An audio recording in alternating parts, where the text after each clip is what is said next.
Gloria soy de la nación y orgullo del mundo entero. Yo hago siempre lo que quiero sin faltarme en la razón. Y aprovecho la ocasión para darles yo mi auxilio, para salvarlos del exilio. Si quieren ser como yo, nunca les diré que no. Doy cursos a domicilio. Finalmente yo me defino como un saltimbanqui del arte. En mi camino, desde pequeño, ha sido siempre estar con gente que transforma la realidad, pero de una manera artística. Me acuerdo cuando yo era niño que era bastante metiche, y vivíamos en comunidades pequeñitas, haz de cuenta como en Tequil, así como en Delgado, en esa época donde la gente que vive ahí, pues no se consideran artistas, más bien hay alguien que hace estos muebles, otros que hacen como los adornos, o hacen los marcos, otros pintan las sillas, otros las tejen. Entonces es gente que tiene un arte en las manos. Yo, como era un chamaco bastante metiche, entonces siempre andaba en los talleres todo el tiempo, metiéndome con los papás de mis amigos, y para que yo no estuviera ahí nomás viendo que de desocupado, me ponían a hacer algo con las manos, me decían, a ver, tráeme el formón. No, ese no, ese es otra cosa. Entonces ya me enseñaban cuál era el formón, cuál era la brocha, cuál era la escofina, nadie pintaba, pero sí la música era algo muy frecuente en la familia y el baile también.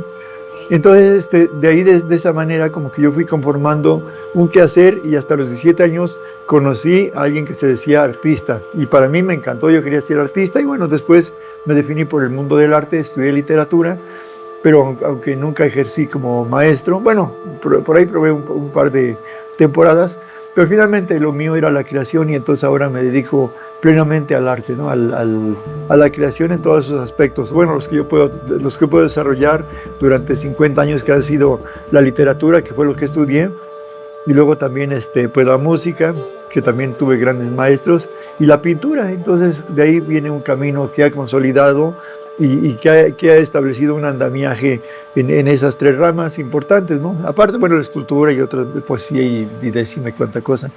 Pero yo creo que sobre esto he elaborado como una visión y una estética que tienen que ver con el sotavento. Realmente yo he arrancado mucho de las leyendas de por allá del sur, y entonces eso me ha llevado a escribir muchos libros y a obtener premios con ellos. Entonces como que mis personajes, mis cuentos, mis historias, mi música y mi pintura están directamente conectados con las mitologías del sur. Que me decía mi maestro Quintanilla, que era un gran pintor, que en un momento viví en Valle de Bravo, y él fue alguien que me dio esta iniciación a los colores y sobre todo a la dimensión artística. Él me hizo tener el concepto artístico de un creador. Y me decía que cuando uno es creador, entonces no te debes especializar. Que el arte es la música, la literatura, la poesía, el cine, hasta haciendo una tortilla o haciendo un espagueti, se hace arte, ¿no? O sea, mi padre me decía, bueno, ¿y a qué te vas a dedicar? ¿Te gusta la matemática? ¿Te gusta la biología? ¿Te gusta la música? ¿Quieres ser pintor? ¿Quieres ser músico? No, ya ubícate en algo. Entonces, como que en ese momento, como que yo decía, bueno, ¿y por qué me tengo que especializar en algo, no? Entonces, seguí el camino de las tres ramas, y mucha gente me decía, bueno, como pintor eres mal músico, como músico eres mal poeta. Entonces, no sé, como y por otro lado, cuando comencé a ver que verdaderamente los sistemas se confluyen y se van apoyando y desarrollando unos con otros, y que finalmente obtienes un producto de belleza que después se consolida. Ahora en mi caso, como soy cuentautor, entonces hago las pinturas, escribo los cuentos, ahora aprendí a diseñarlos, y también hago la música. Entonces como que ya es un camino de cuentautor, en donde ya incluyes todos los caminos. Ya no necesitas, yo ya no me peleo ni con mi quehacer, ni tampoco quiero definirme como un pintor o como un músico, sino simplemente un creador. Teníamos en las casas, había estas consolas antiguas, ¿no? Que ponían un disco de esos 33, y ahí escuchaban mucho música huasteca. Me acuerdo del Viejo Elpidio, me gustaba mucho el Viejo Elpidio, más que el son jarocho, porque el Viejo Elpidio como que tenía esta tesitura más así como de campo. En cambio el son jarocho nos obligaban a bailar la bamba en la escuela, y eso nunca cambiaba. Entonces para mí era mucho más, escuchábamos más la música huasteca que el son jarocho, pero teníamos familia que venían de por acá, del sur, y que bailaban y cantaban de una manera muy diferente.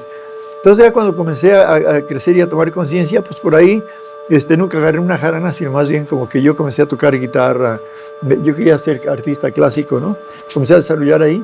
Pero una vez en Canadá, fui por allá a parar con mi destino incierto y encontré a un gran promotor, Carlos Boalé, que debo mencionarlo, que hizo un congreso de etnomusicólogos. Y ahí llegó un investigador de Estados Unidos que cuando nos vio que veníamos de Veracruz con guitarra, dijo, acompáñenme, sí, cómo no, sacamos las guitarras, y él tocaba una jaranita, ¿no? Bueno, pues, ¿cómo se afina? Entonces, nos fuimos a tono y dice, bueno, vamos a tocar el gavilancillo. ¿De qué? Entonces yo cuando descubrí ese son, ese poder, esa comunidad, quedé contaminado. Y luego de ahí me llevaron con los cuenteros. Y cuando vi los cuenteros quedé más maravillado porque vi que el son jarocho no solamente era la música ni la culinaria, sino que además tenía toda una cuentería. Y luego ya entré a las partes mágicas y luego a las mitológicas y de pronto ahí pues ya ahí quedé absolutamente contaminado. Todo lo que yo hago como creaciones, ese tiempo está basado en las tarimas, en los cuentos de sus personajes existentes o reales o inventados o mitológicos. Bueno, pero finalmente son muy fuertes. Y lo que pasa es que esa magia ahí está flotando. No necesitas más que llegar con una cuchara y servirte y hacer un libro. No hay más nada, ¿no? Que mi padre me enseñaron a leer a los 5 años. A los 8 años leí un libro que se llama La Vorágine, que era de José Eustasio Rivera, y entonces él hablaba del Amazonas y la búsqueda de un señor que iba buscando a su hijo en el mundo de los caucheros, con toda la explotación, y como yo conocía la selva por mi abuelo, que vivíamos en Chiapas, entonces para mí fue así como el impacto de que estaba hablando de algo que resonaba en mí, entonces para mí fue un impacto, es decir, entre ese poema y esa novela para mí fue como que el camino de la literatura era un camino grandioso, y lo sigue siendo. Como que me tocó esa época de la música, como una especie de oro, de música de época dorada, que había música muy, muy bella, que me gustaba, pues sí, cuando era niño, me acuerdo que Caminante del Mayab o también estas canciones así pues no, muchos autores, ¿no? Pero sí, la tesitura era que había mucha música muy hermosa. En la familia de mi padre, pues eran de Chiapas, entonces mi padre tocaba la marimba, y llegaban sus amigos y tocaban la marimba. Aunque yo ponía las manitas ahí para ver qué cosa y me pegaban en los dedos. ¡Pam! ¡Quita! ¡Fuera manos de ahí! ¿No? Entonces como que no, eso, ahora ya veo que eso me impidió como meterme a ver qué pasaba con la marimba, ¿no?